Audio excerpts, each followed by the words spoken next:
الموتور اللي غادي نبدا به ممكن يكون وراه هذا الباب هذا.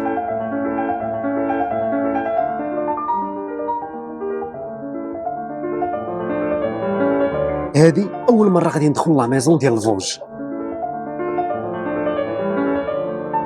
هذا هو الموتور اللي كنتو غير كتبروبوزيو عليه في لي كومونتير، دابا قدامي.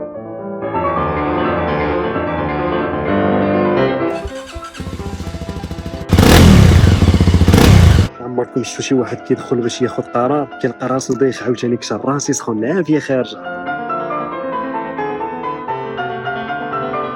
واش كيبان لكم غادي يكون هذا هو الاختيار الصحيح؟ شنو هو الحاجه اللي كتميز هذا الموديل هذا ديال الفوج 300 دي اس على لي موديل الاخرين؟ اون بيرسون اللي يلاه غيبدا كاول موتور كيبقى احسن اختيار.